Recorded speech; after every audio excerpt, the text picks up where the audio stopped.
Thank you, Oscar. And I'm of course very happy and honored to be able to give this lecture. I thank the committee who chose me for that.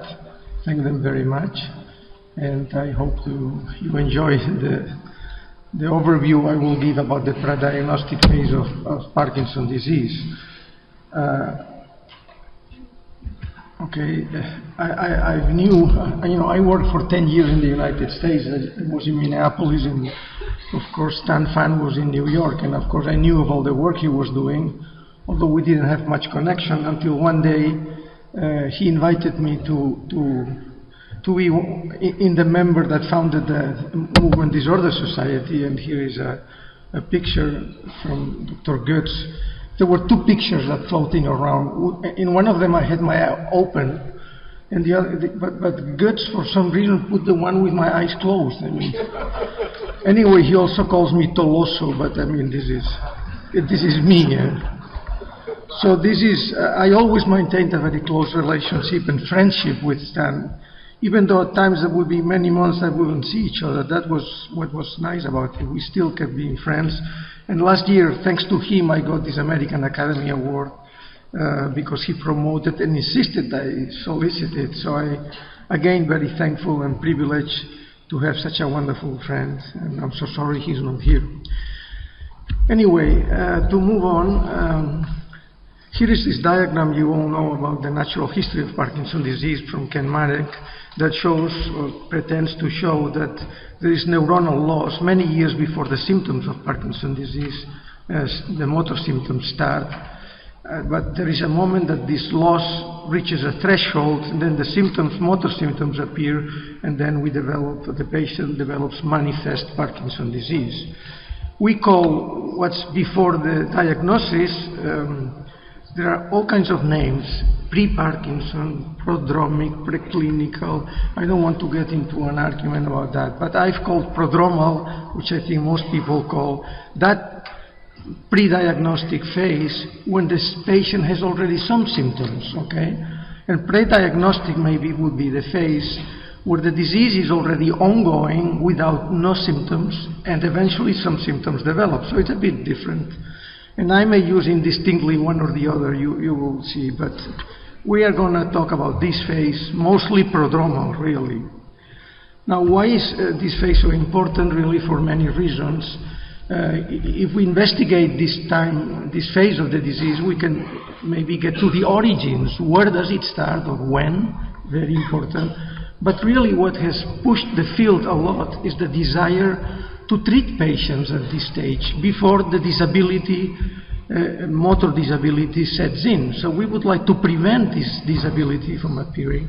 So we would like to do clinical trials, or if we have a drug or an intervention, we would like to apply it to the pre-diagnostic phase to avoid or to delay the appearance of the motor symptoms. So it is an important area of research. Now, this prodrome of Parkinson's disease, first of all, it probably varies from one patient to another, because at least talking to the patients, you get the feeling it's quite variable. But anyway, it is accepted that many patients with manifest PD, before developing the motor symptoms, have noticed loss of smell, sleep problems like RBD, or some excessive daytime sleepiness, constipation or other dysautonomic symptoms, and maybe depression. So those are clinical markers of this prodromal phase. Also, we know that we can detect nigral or nigrostriatal abnormalities with some imaging studies with like DAT-SPECT or fluorodopa PET or transcranial sonography, and pathological changes that correspond to this stage would be stages 1 and 3 of BRAC. Okay, I think all of you here are familiar. So it's the pre-nigral phases of BRAC would correspond to this prodromal phase. Now, it's very difficult to study premotor Parkinson's disease because when the patient comes to us, they already have the motor symptoms. So you have to look backward. That becomes very difficult. So a number of investigators have tried to develop or study high-risk populations, subjects that do not have Parkinsonism, but they are at high risk to developing it. So there are like two types of these populations. Those subjects that they have a single strong risk factor, like idiopathic RBD or asymptomatic gene mutation carriers, even some patients with primary hyposmia, or you can look in subjects in the general population, looking at a combination of risk factors, let's say non-smoking, non-coffee drinker subjects that have some features of early PD, motor or non-motor. So those are various strategies, but I would like to present to you some data about these two enriched populations, to call them that way, idiopathic RBD and asymptomatic gene mutation carriers, particularly LARC2 disease. Okay, now why these two? Well, first of all, because I've been involved in studies with this population, this is the major reason, I guess, but also because I think in RBD, the developments have been so important that we can almost now consider RBD a synucleinopathy, and that is ready to be treated for trials, really.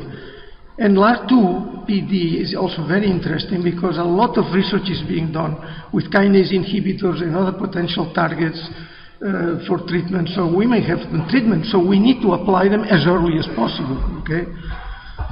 Now, how about RBD? I suppose everybody in the audience, of course, knows that RBD is a sleep disorder where the subject has unpleasant dreams with vigorous behaviors. The patients are enacting their dreams, like this cartoon in Spanish. This wife says, "Pepe, it's me, your wife." And the guy, who presumably is asleep, of course, he thinks a crocodile is attacking him. So, and many patients really protect their beds, or certainly they split with the partner, different rooms or different beds, because they can hurt the partner. So this is what RBD is, and of course, for those that have it, it occurs very frequently, almost weekly or daily. Now, patients with RBD, it's very interesting. And by the way, PD patients with manifest PD, almost half of them have RBD. So it's a well-known non-motor symptom of Parkinson, of manifest Parkinson's disease. Now, there are markers of Parkinson in RBD patients. For example, very frequently they are hyposmic, or they have constipation. Even depression is quite high in these patients. And imaging studies have been performed that shown that most of them have transcranial sonography, changes in the substantia nigra, abnormalities in the DAT-SPECT, decreased striatal uptake, even reduced MIBG cardiac scintigraphy. So all these points that these subjects look like pre-Parkinson disease in a way. Now, of course, what has been overwhelming is the observation that Carlos Schenk in 2003 showed that he followed a group of these patients, and many of them, almost 40%, developed degenerative Parkinsonism. And others have shown that, the group in Montreal, and us in a very large series in our institution, Alex Giranzo, 174 cases of idiopathic RBD. We followed them prospectively, and with time, at 5 years, 33% have developed into a Lewy body disease like PD or PDD, and at 10 years, 76%, and at 14 years, almost all of them. So really, to have RBDs, you are at high risk to develop a Lewy body disorder with the passage of time. Now, are we sure that these patients have a Lewy body disorder? Of course, we diagnose Parkinson's disease if we find Lewy bodies and neurites in the brain. And we know they are very, very frequent, almost universal in the peripheral autonomic nervous system. So we thought, since we don't have synuclein PETs and we cannot get their brains, that we would perform a look at the peripheral nervous system. It is well known now that you can find phosphorylate aggregates of synuclein in many peripheral tissues of patients with Parkinson's disease, mostly in the gastrointestinal tract or even the skin. So, but Charles Adler and his collaborators not recently showed that submandibular alpha-synuclein aggregates are found in the majority of patients with very early Parkinson's disease. So we thought we would look in patients with RBD. And just in a summary, that's what we did, published recently. We did it in 21 patients with RBD, tried to obtain tissue from the submandibular gland through a biopsy. with a little local anesthetic, 24 patients with Parkinson's disease, and then controls, healthy controls, surgical controls, patients that were having surgery for neck surgery for other reasons, lymphoma, etc., or in autopsy cases. And in summary, our results, we were quite interested. We found alpha-synuclein aggregates that could be detected in nerve fibers of the glandular parenchyma in 67% of the patients with Parkinson's disease. This slide has been now. Anyway, idiopathic RBD in 89% and in none of the controls, really. So we think really that this is histological evidence that idiopathic RBD is a synucleinopathy. Now, not only we have the possibility of having diagnostic markers of PD in this population, but in collaboration with the Innsbruck group, with urban collaborators, in what we call SINBAR, an association of Sleep Innsbruck Barcelona, we've developed a number of interesting studies. But this study showed that in RBD, olfactory dysfunction predicted early translation to Lewy body disease. So smell loss is a predictor of short-term phenoconversion. Here, most of the patients that had an abnormal smell score, the sniffing sticks test, develop, after a mean of 2.4 years, develop PD, or what has been called DLB. And those that were normal smell remain disease-free. So this is a predictive, interesting, predictive marker of short-term phenoconversion.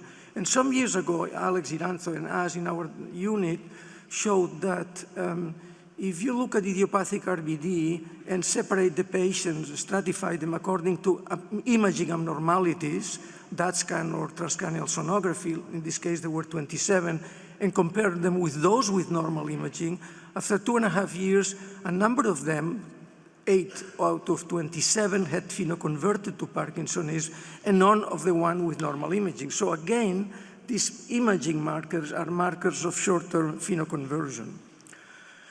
And we also showed that if you follow with DaTscan for a 3-year follow-up in these patients, that DaTscan uptake in the striatum decreases with the passage of time. This is an example of 2 cases. This patient, you can see the decrement in uptake in a patient that did not develop Parkinson's disease at 3 years, but this one has a greater decrement and phenoconverted at 3 years. Now, of course, you may think that I'm too optimistic, but I think we are ready for disease modification trials in RBD patients. This is a homogeneous, very high-risk population to develop a Lewy body disorder. We have diagnostic markers like submandibular gland biopsies and other new possible markers. We have some predictive markers of short-term phenoconversion, like maybe smell test or dopamine transporter scans. And we can even monitor disease progression, even though they don't have Parkinsonism. So I think we are ready. We just need to have the right intervention to test it, and I think there are several around that can be tested now. So this is what I briefly wanted to say about RBD and the studies that we have done, and of course others have done many other studies. But I would like now to move in the second part of my talk about LRRK2 Parkinson's disease. Of course, I suppose everybody here knows that this is the most common genetic form of Parkinson's disease, autosomal dominant, and LRRK2 PD patients look very much like idiopathic Parkinson's disease, except perhaps they have less frequent cognitive and olfactory deficits. We and others have detected that smell is better than in idiopathic Parkinson's disease. Now, most cases also have Lewy body pathology, and it has been estimated that those patients with the G2019S mutation, those asymptomatic carriers, have more than a 20-fold increase in disease risk. So this is, again, a high-risk population in which one can study and look for diagnostic and prognostic markers in these subjects. Actually, as I said before, and I can paraphrase Andy West, LRRK2 is the most exciting drug target identified in modern PD research.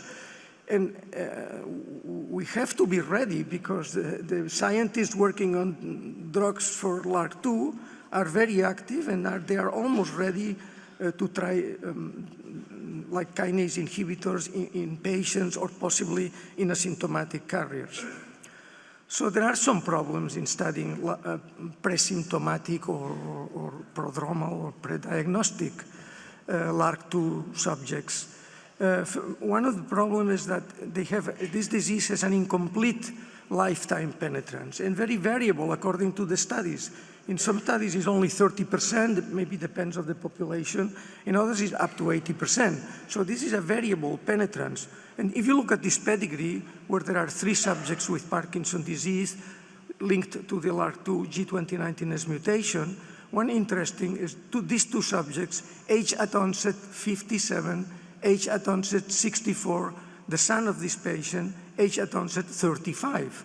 So there is a great variability, which makes it really difficult to study these populations of patients, which, by the way, they are not that common and easy to find, at least in Barcelona. Now, do we have clinical markers or other type of markers, imaging, chemical markers of this LRRK2-associated PD? Many investigators are working intensively in trying to define prodromal LRRK2 PD. In Columbia University, I'm sure in Tel Aviv, because the prevalence there is very high, San Sebastian, Barcelona. So a number of centers, sorry if I leave some out, but we're just one of several. And this is a difficult issue, trying to find markers for this condition. Let me show you this paper, a nice paper by Connie Marras in 2011. She compared 29 mutation carriers, all of them non-Parkinsonian. We're talking about asymptomatic subjects. She compared carriers with non-carriers and looked at non-motor symptoms. For example, she looked at constipation, no difference, smell scores, no difference, Beck depression inventory scores, no difference. So she concluded that there is not a clinical prodrome that could identify in the non-manifesting carriers, which is the ones you want to identify. Now, we looked at sleep because, of course, one would like to think that if you identify these patients by smell loss or RBD, that would be nice, because constipation, depression, urinary dysfunctions are so non-specific that it's not easy to work with these symptoms. But hyposmia and RBD would be interesting to see if these patients have it. So we looked at sleep in a group of 18 LRRK2 patients compared with 19 idiopathic patients. And to summarize, because I don't have much time, but RBD was common in idiopathic PD, 10 out of 19, very uncommon in LRRK2 PD. But in none of the asymptomatic relatives, half of them were carriers of the mutation, half not, did we detect RBD or excessive daytime sleepiness. Not only that, the few patients with LRRK2 PD that had RBD, it started 10 years after the onset of motor symptoms. Well, so we feel, and others have found this doing some questionnaire studies, that RBD may not be a marker of the G2019S LRRK2 PD in the pre-motor phase or pre-diagnostic phase. So we recently looked at the data from the LRRK2 consortium, and we could obtain information on 601 relatives of the G2019S LRRK2 patients. So we are dealing with, again, asymptomatic subjects. 340 were carriers compared with the non-carriers. So again, we use this strategy to see whether the carriers had the typical non-motor symptoms that you can find in prodromic idiopathic PD. Whoops. And really, to make it short, non-motor features were similar in the 2 groups. Olfaction scores and RBD scores were equally the same, similar, whether the asymptomatic subjects carried or did not carry the mutation. It is true that we identified a small subgroup of subjects that had a UPDRS above 7, in whom the UPSID scores were slightly abnormal by 3 points, and that the DATSCAN also uptakes values were abnormal. So maybe this subgroup is the one we have to follow closely and see if eventually converts into PD. But we are not very hopeful because the age of this group was higher, so maybe the changes we detected could have something to do with the age of the subjects. Now, besides clinical issues that, as you can see, look pretty silent, this pre-diagnostic phase, There are some imaging studies of interest that have been done in these asymptomatic carriers. And just briefly to compare, Sierra in Cantabria and northern Spain looked at a rather large number of subjects and did dopamine transporter scans, and 43% had an abnormal DAT scan, half of the asymptomatic, and most of them, almost 85%, had hyperechogenicity of the substantia nigra. In a similar study in Barcelona, we found 58% had abnormal transcranial sonography, and 27% had an abnormal DAT scan, as you can see here in one of the asymptomatic patients or subjects. So I guess, of course, we haven't followed these patients. We don't know exactly what this means in terms of phenoconversion in this population, but truly many have clearly DAT spec abnormalities and transcranial sonography abnormalities. Now, it's interesting that there are very somehow sophisticated studies being done with 7 Tesla MRI scanners in these patients. Ceravolo in Pisa published a nice letter indicating that in patients that were asymptomatic of the G2019S mutation, you could see an abnormality of the nigrosome. You really have to look carefully about this abnormality, but it exists. There is an arrow here. This would be the normal 3-tier layer you see in the substantia nigra. In a patient with Parkinson's disease or with RBD, this abnormality, this structure has disappeared. So I think the new generation of scanners and other technology with NMR may be able to detect nigral cell loss or degeneration in these patients, which would be really fantastic and very interesting. Now, we have also looked at some spinal fluid biomarkers, which we published this year. We looked at beta amyloid and phospho-tau and synuclein in the spinal fluid, again using the LRRK2 cohort consortium biorepository, and we compared, again, these levels of these markers, these protein markers, in the mutation carriers compared with the non-mutation carriers to see if we could distinguish them. And really, there was no difference between carriers and no carriers in any of the parameters we looked. The only interesting thing, of course, is that patients with idiopathic PD had low alpha-synuclein levels in the spinal fluid, which had been shown before.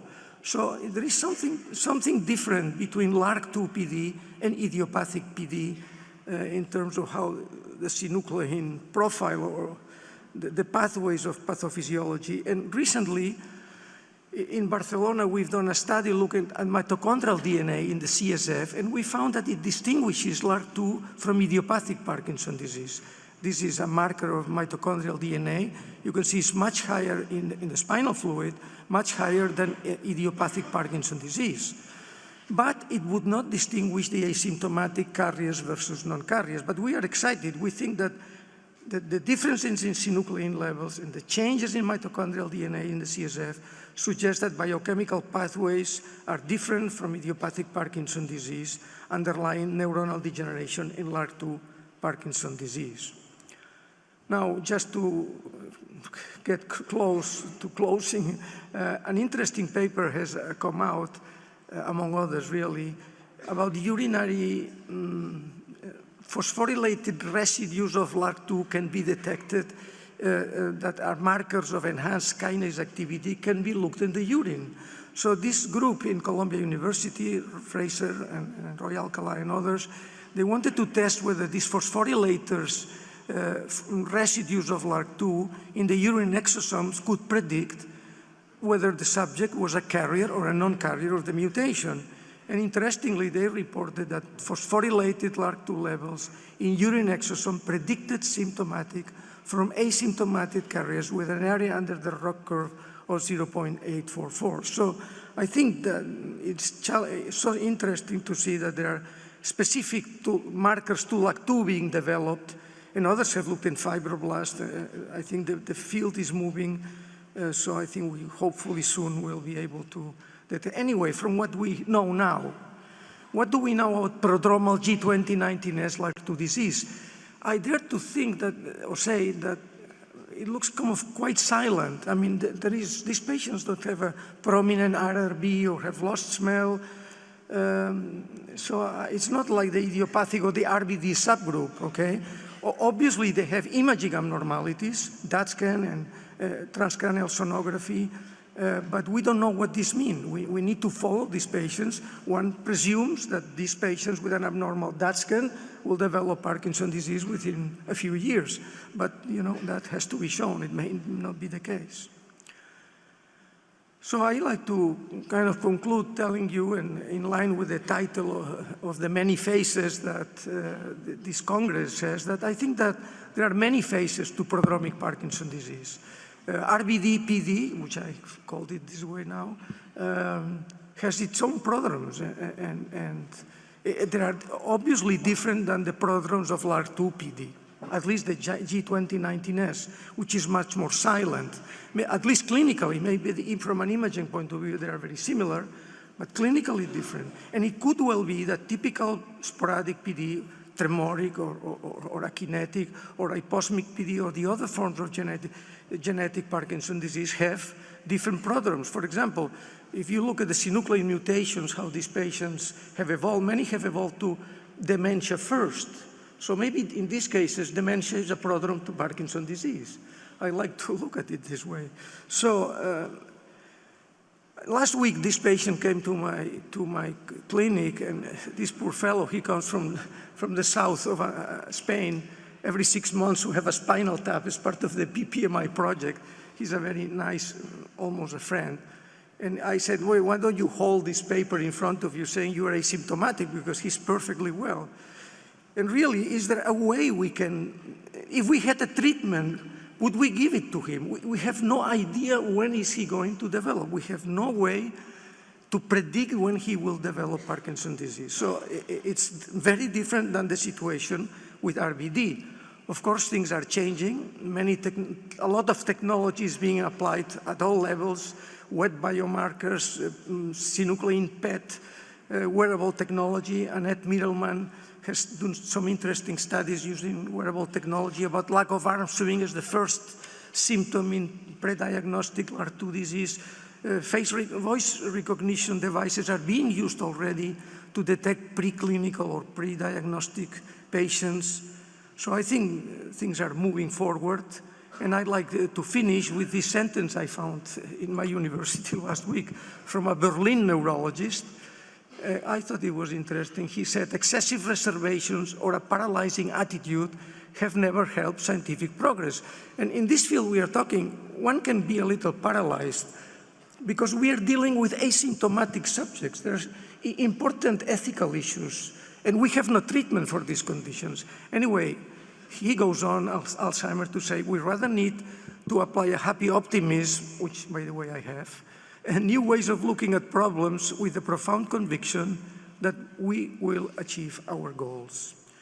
So I'd like to acknowledge, to finish, the great collaboration I've had for some of the work I have reported here from the Movement Disorder Unit. I cannot name everybody, the laboratory, the brain bank in the histology of the submandibular gland. The sleep unit has been crucial for all, Alex Iranzo, especially for the RBD studies and the neuroimaging studies.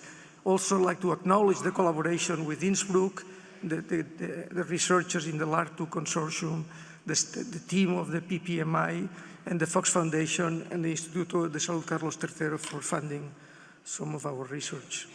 And so, of course, I'd like to thank the patients and the many asymptomatic individuals that have been so generous in collaborating in this project. So thank you very much for your attention.